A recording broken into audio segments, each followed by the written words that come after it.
in my household, I'm actually the most likely to catch the kitchen on fire. So I would, this is probably really good for me. So what should we be? Then? No, I do none of the cooking. Like I said, my wife, before I got married, I thought that good food came out of boxes. And then, so I'd pretty much boil water, and now my wife has elevated that a little bit by showing me how to actually cook stuff, but also I'm not as good as her. So let's go over here on how. So one of the things, so that when you do go back in the kitchen and you could maybe get on the good side, would make a good meal for the family. I would probably make sure that you're aware of that. Again, the leading causes is unattended cooking. So a lot of distractions are happening from the kids themselves, but most of the leading distraction is going to be your cell phone. Mm-hmm. You get a text message or you get a phone call, and then you just walk away from the stove. So anytime that you begin your cooking process for your food, stay focused on what you're doing. That is cooking right there. Okay.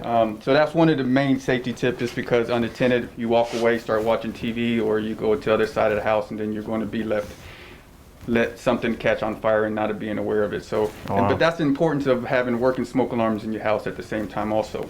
So another safety tip is, as you got a kitchen rag, things spill and you might wipe down. The wife or the kids might start playing, or you trying to scold them, or tell them to get back into their homework. You just throw the rag away, and next thing you know, you let that on there near the stove. This is a big safety concern, because it's a material that's going to easily catch on fire, and then it's going to be able to be spread. Things that when you're frying or boiling or anything that you have in your pots or pans, it's always good to have a lid on there, because in the fire triangle, if you're able to just be able to put the lid right on there, that's going to take away the oxygen out of the fire triangle, and just turn off the stove and just leave it there because it's hot, and don't touch it till it cools down, but the fire will go out itself. Some pots and pans, I don't know if what happens in my household with my kids, sometimes we lose pots or lids to our pots and pans.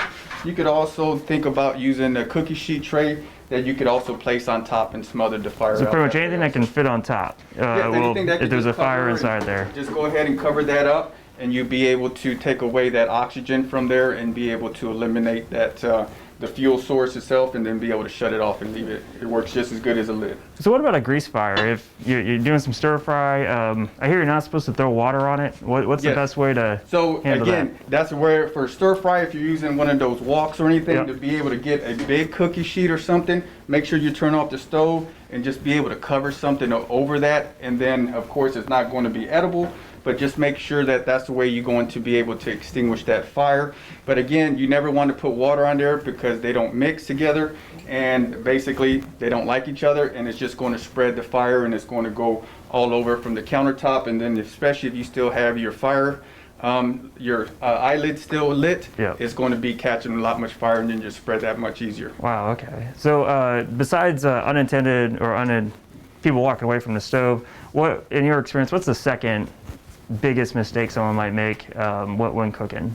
So unattended, when people are walking away, but it's really when they're started cooking and they might be not feeling well, they might be on medicines, and they might just sit down, the next thing you know, and even from coming home from a long day at work, from teaching or just whatever your occupation is, you sit down on the couch, next thing you fall asleep, and you forget that you have something on the stove is another leading cause also. But also having some type of oven mat or oven mitt or rags around the kitchen area that is easily caught on fire also. Yeah, I think Megan just told us that she burned down her oven mitt at one point, so I guess that is common.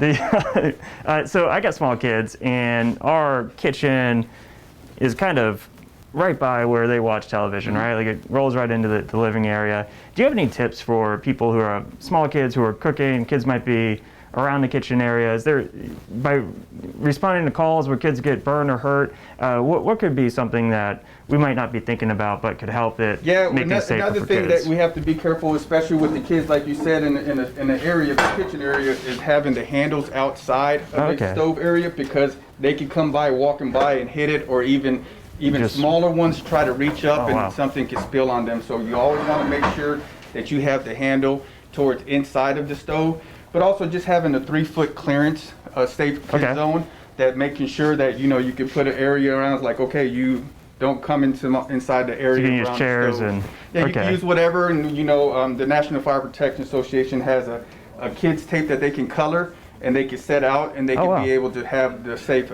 kid zone away from the stove itself. Oh, that's smart. All right.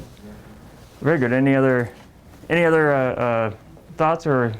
No, just just making sure with this year's theme is a cooking safety. We want to lower those home cooking fires and injuries, and also making sure that you do have working smoke alarms, because they do save lives and gives you that early warning detection that there is smoke coming from somewhere in the house, and making sure everybody's able to escape into their safe meeting place for accountability purposes. So with those, not everyone has the hardwired smoke detectors. Some of us still have the battery ones. How often should we be changing our batteries? So thank you very much. That's a good question. So make sure that if you have the 9-volt batteries, need to replace them 2 times a year. Usually during daylight saving times is always Okay. when you hear the fire department remind everybody.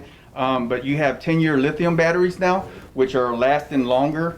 They don't really last up to 10 years, but they usually last 7 to 8 years, which is also good that, Okay. as long as you're making sure that you're checking your smoke alarm, and the kids understand that it's not a false alarm. Whenever you hear the beeping from the smoke alarm, you can take action when you hear it, because one incident or things that occur in the past is that you have smoke in a smoke alarm in the wrong place near the kitchen, and they hear it on a regular basis, and then the family gets complacent and don't Desensitized respond with to it, and when it's really an emergency, they don't get escaped when they need to. Okay, so you got the normal batteries, then twice a times a year, year. when you change the clock, change your smoke Batteries. detector batteries, and you got the fancy 10-year ones. You should probably error on 5 years, right? Yep, and just Cut it make in sure that you check them at least once a month. Make sure that they're still working correctly. Just by pushing the button? Yep, All push the right. test button. All right, excellent. Well, we appreciate you taking the time to help us out and walk us through Fire Safety Week. As I don't know if there's anything else or any questions, but All right, is thank you that very someone much. Thank you, sir.